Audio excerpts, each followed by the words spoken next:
Has your class used a substitute at all this year? How was that experience? Hi, my name is Celeste. I work with first-year preschool teachers so they can manage their classroom without stress or overwhelm so they can have a successful school year. By the end of this video, you will be more prepared for when you have to use that substitute. And when you get back to that classroom, you will not have to pick up all the pieces. Stay tuned.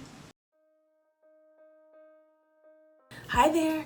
So I wanted to come in and just interject a little bit into this video because I wanted to make sure that you understood what I am going to be talking about in this video. So this video is more along the lines of general tips that you may want to use when you are needing a substitute teacher. But then in part 2, the second video is going to be more about what you can do when the teacher is in the classroom. The difference is it goes a little bit deeper into what you can do when the substitute teacher's there, as well as some other tips, some beforehand tips. But this one is more general things that you can prepare for. I hope that clears things up a little bit. I don't know. But anyway, so again, this is part 1 of 2. So I'll see you on the other end of this video. Bye. Before I get into anything, I want to make sure that we are thinking about some considerations.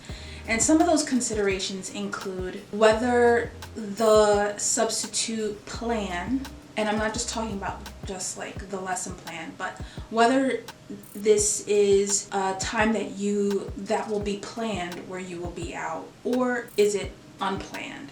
So for instance, if you call out sick or something like that, that's unplanned. And as opposed to you taking a personal day, that would be more planned. Another thing to consider is whether this is going to be one day situation or if it's going to be multiple days. And the other thing to consider is whether you are a teacher on your own in the classroom, so you're solo teaching, or whether you are part of a teaching team, whether that is you have a co-teacher or you have an assistant. So as we get into this, I will try to make the distinctions between planned versus unplanned, multi-day versus one day, and solo teaching versus team teaching. So I do have some general tips also, so let's get into the general tips. So the first general tip is to not expect that things will go smoothly.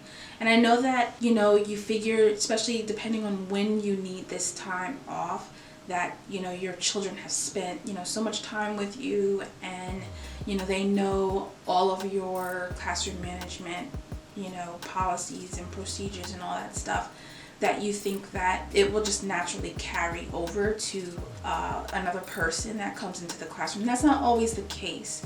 So I don't want to say expect the worst, but I think that you should just have some realistic expectations as to what may go well and what may not go well, and just leave that open because you aren't going to be so sure that it's going to come together the way that you envisioned it, no matter what kind of plan you have set for the substitute. So another tip is when you get back to the school, to your classroom, make sure that you give the children some grace, because this is something new. This person, they probably never really had a relationship with before, so things most likely didn't go the way that you wanted it to go or expected it to go. So give them some grace to know that, when you think about it, how long did it take for them to really feel safe and secure with you, and how long did it take for them to acclimate to any kind of change in the schedule at all. So they took a long time to get to know you and to follow your lead. So when another person or a different person is thrown into the classroom, especially if it's someone that they've never really met, then that's going to throw a wrench into that whole plan for the day. Although it could be the exact opposite, because sometimes things are novel people can be novel as well. So that could also turn into something really positive. So you never really know what you're going to get, but I still say don't expect things to go according to plan, and to give them grace when you get back. Another thing that you may want to have prepared, and this is something that you should probably have some type of list of procedures and rules available for anyone. Like if you have a substitute folder, make sure that it's clearly marked substitute folder, and within that folder you have all the things that you're going to need, and especially have the list of rules, have the procedures that they will probably need to really look through and try to get a handle of, because they are coming into a classroom that, you know, where everything is new. So this next tip goes along with the whole having a subfolder, and that's just preparing some lessons. And for these lessons, think more generic, think easy to follow and easy to implement. So the one thing that I do want to say, regardless of whether it's, you know, a one day or multi-day, or you're a partner teacher or a solo teacher, or whether this is planned or unplanned, the one thing that I think needs to be said is to take your sick days.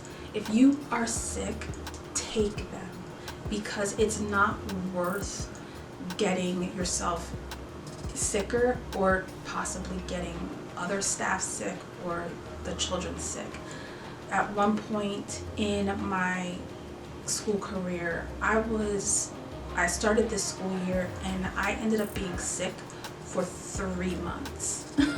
And that could have been, you know, the way I was feeling had a lot to do with how I was like interpreting things and stuff like that, and it was manifesting in my body. But I was sick for 3 whole months. I refused to like take the day off, because I felt that if I took the day off, that everything would just crumble, and then I would have to come back to a mess and nonsense and all this stuff. And it didn't benefit me, it didn't benefit them at all, because I wasn't giving my 100% self and being miserable, you know, part of the time. So I just want to say that, you know, when I finally got over that, like, I said to myself, like, I can't do that. I can't, because I'm scared of, well, they're not going to know what to do, and that, you know, sometimes you just have to let it go. So like I said, regardless of whatever the situation is, take your sick days. And we're back. So I just want to say, don't forget to come back next week for part 2. I am not going to be repeating the same things over again. These will be brand new tips that go a little bit deeper into the whole idea of prepping and working with a substitute. So I hope to see you then. Bye. So that is it for this video. I will see you in the next video. Bye.